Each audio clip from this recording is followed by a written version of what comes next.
Good morning again, I'm Maurice Barratt. I've got another Monday morning meditation for you. I'd like to talk this morning about resentment. You know, we're all prone to it. I've been thinking these last couple of weeks, I've really been challenged about resentment. And I've realised that I would think 100% of Christians have some sort of resentment. It's just a basic part of our Adamic nature. You know, it's difficult to give people when they hurt you. But even when we forgive people, it's still not enough. You know, we can forgive somebody but still resent what's been done to us in our hearts. You know, if you take offence, if you're offended at something, it's because you resent it, you don't like it. And I've realised in every area of my life, I can easily resent my wife for forgetting to do something, a job that I asked her to do, and she didn't make it priority or she'd forgotten it. I can easily resent it and it can build up, or I can get rid of it. But to say we never have resentment can't be true. It happens every day. We resent something. We judge people.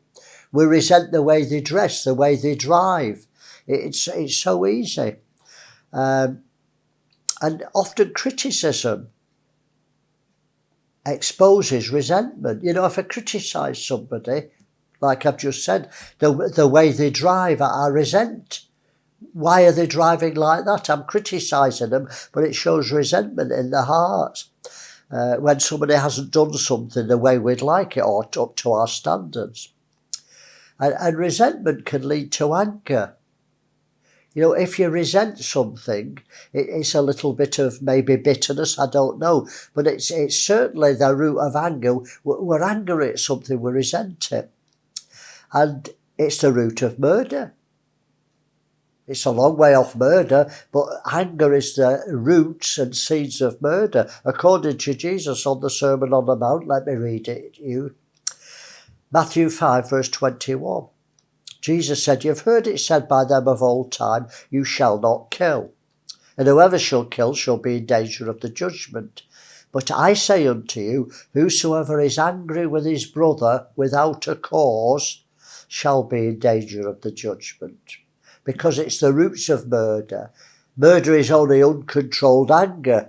It builds up in the heart, it comes out of the mouth, and it should be controlled. But if it's not, it leads to violence. You know, resentment can hinder our prayers. Christians don't get all the prayers answered. They pray, and I don't think they expect God to answer many of the prayers. They just pray because it's the right thing to do, and nothing happens and the prayer's not answered, and then they'll pray and ask God to answer another prayer. Consider it. Maybe you're holding resentment in your heart. Psalm 66 verse 18 says, "If I regard iniquity in my heart, and resentment's iniquity, it's a fault, the Lord will not hear me." So how many prayers have been hindered because of this fault in our characters? You know, God listens to people with a pure heart, not a selfish, proud, bitter or resentful heart. You know, God doesn't listen to our words. He reads our hearts to see if they agree with our words. I often quote Ian Bounds, and he wrote a poem in one of his books on prayer. "'Tis not enough to bow the knee and words of prayer to say. Unless our words and heart agree, alas, we do not pray." So this is a short vlog, but let's ask God to search our heart, to expose us if we've got any resentment. I'm sure you'll find there's something there, and it often to the ones closest to you. Please don't think you're exempt. You know, it's these little foxes that spoil the vine, and I believe resentment's one of them. You know, John 15 says that Christ is the vine, we're the branches. Well, a fault in the branches, a defect in the branches, will stop fruitfulness. Something for you to think about. See you next Monday for another vlog and meditation. God bless you. Have a wonderful week.